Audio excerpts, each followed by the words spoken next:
After her mother's death, the millionaire CEO's daughter finally smiled again, thanks to a poor boy's joke. Isabella lived in a mansion that towered over the city, its glass windows glittering like jewels under the sun. Yet inside those walls there was nothing but silence. Once she had been the kind of girl whose laughter echoed down long corridors, who spun in the garden with her arms wide open as if the whole world belonged to her. But ever since the night of her mother's tragic car accident, she had become a shadow of herself. The accident had happened suddenly, like a storm that tears the sky apart without warning, and from that moment her life changed forever. She stopped smiling, and her once bright eyes dimmed with an emptiness that frightened everyone who loved her. Her father, a powerful CEO who could move mountains in the world of business, tried every possible way to heal her pain, but even his endless wealth could not mend the cracks in her heart. Expensive gifts appeared in her room, diamond necklaces, rare dresses, even a piano once, but Isabella never looked at them twice. Nothing could replace the warmth of the woman who had kissed her forehead every night before bed. At meals, her father would sit at the far end of the long dining table, watching her silently push food around her plate, and the clinking of silverware became their only conversation. In her bedroom, she surrounded herself with photographs of her mother, clutching them to her chest as if holding them tightly could bring her back. Sometimes she would bury her face into her mother's blanket, inhaling the fading scent, whispering broken questions into the silence. "Why did you leave me? Why so soon?" Her pillow was often soaked with tears by morning, and when daylight came she would rise with eyes red from sleepless nights. Friends reached out to her, calling, visiting, and begging her to come out with them, but Isabella shut herself away. She could not bear to hear laughter when her own heart had forgotten how. The girl who once danced at every party and told stories that made people laugh until they cried was now a prisoner of sorrow. Even the staff in the mansion tiptoed around her presence. They remembered the Isabella who snuck into the kitchen for cookies, who teased the chef about his secret recipes. But that girl felt like a ghost now. Most afternoons she wandered to the garden where she sat by the fountain in silence, staring at the rippling water as if searching for answers hidden beneath the surface. Butterflies landed gently on her hand, but she did not notice them. Roses bloomed with vibrant color, but she no longer leaned down to smell them. She was alive, yet not living. Her father often watched from the balcony, helpless, his chest tightening at the sight of his daughter fading before his eyes. He could run empires, negotiate billion-dollar deals, and command entire corporations, but he could not bring back the light in Isabella's face. At night she would sit by her window, staring at the stars her mother once pointed out to her. She traced constellations with her fingers against the glass, remembering how her mother told her, "Stars never leave us. They only shine from far away." Yet now, as she whispered to the empty sky, her voice cracked with pain. "You said stars never leave. Then why did you?" Sometimes her father paused outside her door, hearing her muffled sobs, and his hand would hover over the handle. He longed to go in, to hold her, to tell her that everything would be okay, but words felt meaningless in the face of her grief. So he turned away, hiding his own tears, carrying the weight of his own sorrow in silence. Weeks turned into months, but her smile never returned. The once lively mansion became like a museum of memory, S-holes filled with quiet and rooms filled with ghosts of laughter long gone. The staff prayed silently for her, hoping to see her radiant joy again, but day after day she carried her grief like armor. She was beautiful still, but her beauty was now tinged with sorrow. A rose with no fragrance, a song with no melody. To outsiders, she looked like the perfect daughter of a powerful man, but those who truly knew her saw the truth.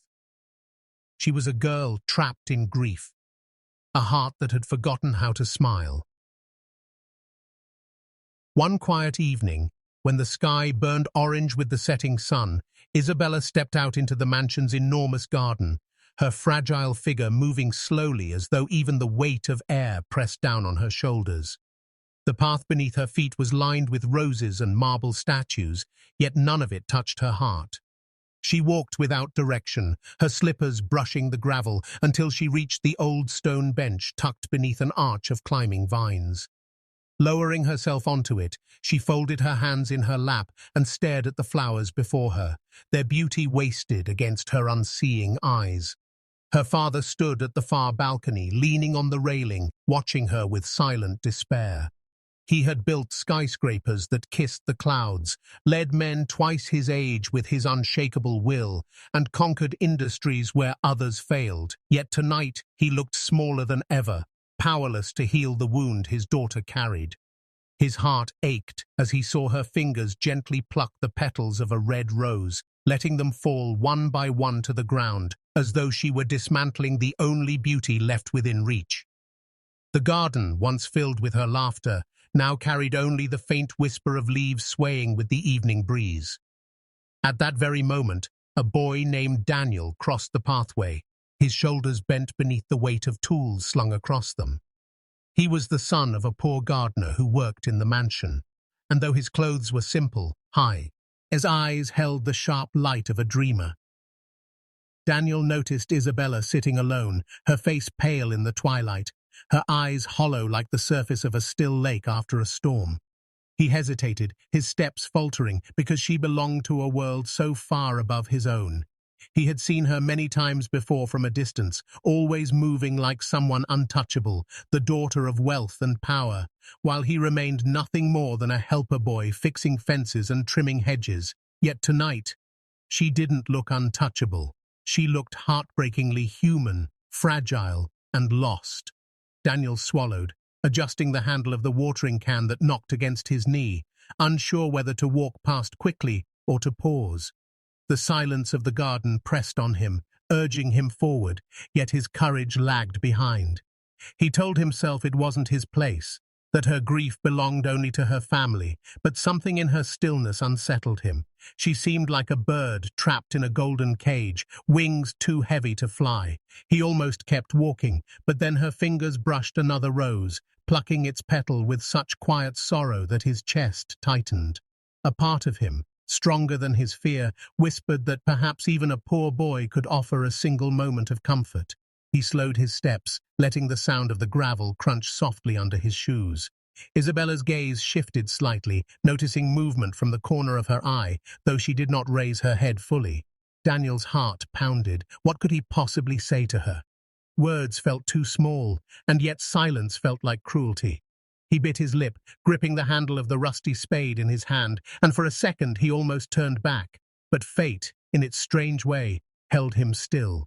He inhaled deeply, the scent of roses filling his lungs, and with a hesitant courage he had never known before, he took one step closer. The evening breeze stirred between hem, carrying the fallen petals across the stone floor, and in that fragile moment the paths of two lives, one drenched in sorrow, the other in humility, began to cross without either of them realizing just how much it would change everything. Daniel shifted awkwardly, feeling the weight of silence between them, his palms sweating as he tried to think of something, anything, that could make this moment less heavy. His nerves betrayed him, and as he bent to set down his bucket of water, his grip slipped, and the entire thing toppled over, splashing his trousers and soaking his shoes. The cold water sent a shiver up his legs, and his face flushed bright red. He rubbed the back of his neck, stammering with a crooked smile. "Well, I guess the plants got their bath before I did." The words tumbled out without thought, clumsy and unpolished, but in that awkward honesty, there was something raw and real. Isabella blinked, startled not only by the sudden splash, but by the absurdity of his reaction. Her lips trembled, not in sadness this time, but in the faintest curve of something she hadn't allowed herself to feel in so long. It wasn't laughter, not yet, but it was warmth, a spark flickering in the ashes of her sorrow. Daniel noticed the change instantly. His heart leapt though he tried to hide it. Encouraged, he crouched to scoop up the bucket, still dripping water, and muttered, "Don't worry, The floor was probably thirsty too. His silly comment hung in the air, strange in its simplicity, but Isabella's eyes softened for a brief moment. Unsure if he was overstepping, Daniel risked continuing, leaning slightly closer while keeping a respectful distance. "You know," he said, "the garden dog still thinks I'm a thief. Yesterday I tried to eat my lunch under the oak tree, and the next thing I know, he's chasing me across the lawn just because I had a sandwich." He gestured animatedly, mimicking the dog's furious bark and his own frantic running. "I swear he believes every piece of bread in this mansion belongs to, him."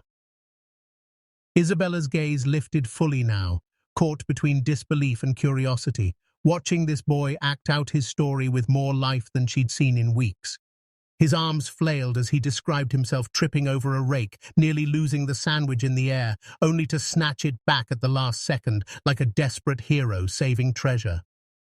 Her eyes widened, not because the story was grand, but because it was so ordinary, so normal, and yet somehow it felt extraordinary. Daniel continued, his voice low but earnest. "I don't think I've ever run so fast in my life. And all because of a dog who thinks sandwiches are contraband." A small sound escaped Isabella's throat, almost like a gasp, but it lingered somewhere close to laughter. She quickly looked away, as if ashamed of the feeling, but Daniel caught it. He did not press her, did not point it out, because he knew that even the smallest flicker of joy was fragile. Instead, he lowered his gaze and added softly, "Don't tell anyone, but I let him steal half of it in the end. I think he won the battle." He smiled shyly, not at her, but at the memory itself, and something about the humility in his voice settled in the air between them like a gentle balm. Isabella studied him silently, trying to understand this strange boy who dared to stand before her without fear, who spoke to her not with flattery or calculated politeness, but with clumsy honesty and ridiculous stories. For the first time in months, her chest didn't feel like it was caving in. Instead, there was a tiny, unfamiliar lift, as though her heart had taken a cautious breath after being buried too long. She didn't speak, but her silence no longer felt like a wall. It felt like an opening, however small. Daniel, sensing the shift, allowed himself a tiny sigh of relief. He hadn't planned any of this, but something inside told him that maybe, just maybe, his foolishness had reached her in a way nothing else could. For a long moment the garden seemed to pause, the evening breeze holding its breath as Isabella's lips curved gently, so faint it could have been imagined, yet it was there, fragile and alive. The corners of her mouth lifted with a hesitance that betrayed how foreign the act had become, but in that instant her face changed entirely, as though light had broken through a sky that had been grey for too long. Daniel froze, his body stiff, his mind reeling at the sight before him, for he had never seen anything so breathtaking. It wasn't the beauty of her silk dress or the wealth that surrounded her, but the purity of a smile that had been locked away, a treasure hidden in grief now daring to return. His heart skipped, stumbling in his chest like a startled bird, and he felt a strange warmth spread through him, pride and awe mixing together. He had not planned for this, yet somehow his clumsy words had created a spark that even her father's wealth and power could not summon. Isabella, unaware of how deeply the moment struck him, lowered her gaze, almost embarrassed, as if she feared the smile might vanish if noticed. But it lingered, soft on her lips, not forced, not polite, real. At that very same moment, high above from the balcony, her father stood rooted to the ground. He had come expecting another evening of sorrow, his daughter hunched in silence, but what he saw stole the air from his lungs. Tears welled in his eyes, blurring the image, and his hands gripped the railing as if to steady himself from the force of emotion that crashed over him. For months he had prayed for this. Nights spent staring at ceilings, days filled with helpless gestures. And now, unexpectedly, it was a poor boy's foolishness that had given him back his daughter, if only for a heartbeat. His throat tightened, his vision misted, and for the first time in a long while he allowed himself to hope. One below, Daniel remained still, almost afraid to move, as though one wrong gesture might shatter the fragile smile he had awakened. His chest rose and fell quickly, his palms clammy, but his eyes were locked on hers, memorizing the miracle he had just witnessed. Isabella's hand brushed her hair back gently, a tiny gesture that seemed to carry the weight of freedom, for even she felt the strangeness of it, the relief of having smiled after so long, the wonder of remembering that joy was possible. She glanced away, pretending to study the roses, but her heart beat differently now, lighter, as though it too remembered how to breathe. The petals at her feet looked softer, the fountain's sound sweeter, the air fresher, and though she didn't understand why, she knew something had shifted. Daniel exhaled silently, lowering his gaze, giving her the space to hold on to that moment without pressure. He did not speak, did not boast, for he sensed the delicacy of what had just happened. Above them, her father whispered a broken thank you into the evening air, though no one heard it but the stars. The mansion, for all its grandeur, had not been able to coax a single smile, yet one poor boy, standing with wet shoes and a nervous grin, had succeeded. The power of it was undeniable. Isabella's fingers tightened slightly around the rose stem she held, and though a thorn pricked her skin, she did not flinch, because the warmth in her chest was stronger than the sting. For the first time since her mother's death, she felt alive, if only by the smallest degree. Her father pressed his hand over his eyes, wiping the tears that refused to be hidden, overwhelmed by gratitude and sorrow entwined together. Below, Daniel allowed himself the smallest smile too, though his was filled with disbelief, for he knew he had just witnessed a miracle, and he also knew he would never forget the moment Isabella smiled. The day after that fragile smile, something subtle shifted between Isabella and Daniel, an unspoken thread weaving itself into place, delicate yet undeniable. She found herself lingering in the garden more often, waiting as though by chance for him to pass with his tools, while he, though shy at first, grew braver in her presence. Their conversations began awkwardly, small exchanges about the weather or the stubbornness of the garden dog, but gradually they deepened into stories that carried laughter. Daniel told her about his childhood in a small village beyond the city, about climbing mango trees barefoot and falling into rivers when he was too daring. His words painted pictures of muddy streets, simple meals, and evenings lit by lanterns instead of chandeliers.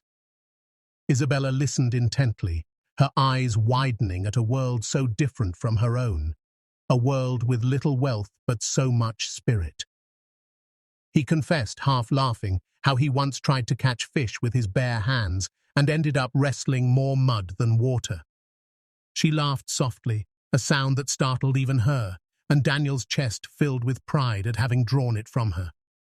In return, Isabella opened her heart slowly, sharing memories of her mother, not as the elegant lady society admired, but as a woman who hummed lullabies in the kitchen and wore flour on her cheeks after baking cookies. She described the way her mother would pull her close on stormy nights, whispering stories of hope that made the thunder less frightening. Daniel listened with reverence, never interrupting, as though each word was a treasure entrusted to him. Their voices blended with the evening air, carrying echoes into the mansion halls that had long been quiet. Servants passing by stopped in disbelief when they heard Isabella laugh, soft at first, then freer, and they smiled secretly to themselves, grateful for the change. The walls, once heavy with sorrow, now seemed to reflect warmth, as if laughter itself had seeped into the stone. Daniel, though poor, became a bridge between Isabella's grief and her healing, reminding her that the world was not only a place of loss, but also of stories, dreams, and second chances. He told her about his dream of one day opening a little workshop, fixing things not for money but to make people's lives easier, and though it sounded small compared to her father's empire, Isabella admired the sincerity in his voice. She encouraged him, saying his dream carried more weight than he realized, because it was born of kindness, not greed. He blushed at her words, unused to such praise, but her belief in him settled in his heart like a secret fire. In turn, she admitted her own fears, the weight of carrying her mother's memory, and Daniel reassured her not with grand speeches, but with simple truths. telling her that her mother lived on in the love she gave and the laughter she was rediscovering. Day by day, the bond grew, quiet yet powerful. She no longer walked alone in the garden. He was often there beside her, telling another silly tale, making her eyes shine with amusement. Sometimes she would bring a book to read aloud, and he would listen with rapt attention, even when he didn't understand all the words, because the sound of her voice was enough. Other times he showed her how to mend small things in the garden, her delicate fingers fumbling with tools as he guided her patiently. They were from different worlds, yet in those moments the differences vanished. What mattered was not wealth or status, but the comfort of companionship. And as laughter began to ripple once more through the mansion, those who loved Isabella silently thanked the boy who had brought it back, never realizing that the bond forming between them was far more powerful than anyone could yet imagine. As the seasons turned and the mansion's gardens bloomed anew, the transformation in Isabella became undeniable, for the girl who had once carried sorrow like a shadow now carried warmth in her eyes. And those who looked upon her could hardly believe this was the same young woman who had hidden behind silence. Each passing day seemed to carve away a little more of the grief that had imprisoned her, replacing it with light that shone softly but steadily. Her laughter, once lost, returned with a natural ease, spilling into rooms that had long forgotten its sound, filling empty corners with life again.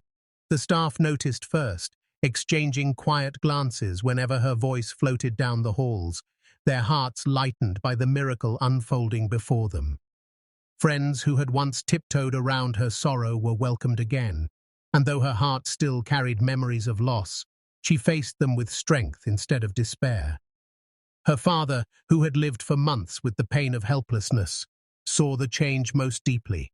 He would watch her from his study as she crossed the garden, the air around her alive with a gentleness he thought gone forever. It was not wealth, not luxury, nor the passing of time that had given her this gift. It was the quiet presence of a boy who never sought to impress, only to be genuine. One afternoon, unable to hold back the gratitude that had swelled inside him, her father summoned Daniel to his office. The boy entered nervously, his hands rough from work, his simple clothes in stark contrast to the grandeur of the room, yet his eyes held the same steady kindness that had carried Isabella through her darkest nights. The CEO, a man feared and admired by rivals, found his voice trembling as he looked at him. Tears welled in his eyes, breaking the barrier of his usual composure, and with a voice thick with emotion he whispered, "You gave me back my daughter." The words hung heavy in the air, more valuable than any fortune, and Daniel lowered his head, humbly, not knowing how to respond to such gratitude. Isabella, standing quietly by the doorway, felt her own eyes sting with tears as she realized how profoundly her life had been changed by this boy from a world so different from hers. What they shared was not bound by wealth or status. It was built on trust, laughter, and the simple courage to care. And though they came from different walks of life, their bond glowed brighter than any riches could ever shine. Each time Isabella laughed, her father felt his heart lift, reminded that even the smallest moments, an awkward stumble, a silly story, a clumsy joke, could stitch together the pieces of a broken soul. Months had passed, yet the memory of that first smile remained etched in Daniel's heart, and it guided every step of his journey with her. The mansion, once silent, now echoed with warmth, and even the roses in the garden seemed to bloom brighter, as though they too rejoiced in the return of her joy. Isabella no longer feared the memories of her mother, for she carried them with love rather than pain, and she often whispered into the night sky, thanking her for guiding Daniel into her life. To everyone else, it seemed a miracle that the daughter of a powerful man and the son of a poor gardener could be so closely connected. But those who truly saw them understood. Kindness was the thread that had woven them together. And every time her laughter rang out, it became a living reminder that healing did not always arrive in grand gestures, but sometimes in the smallest acts of humanity, where one heart reached for another and refused to let go.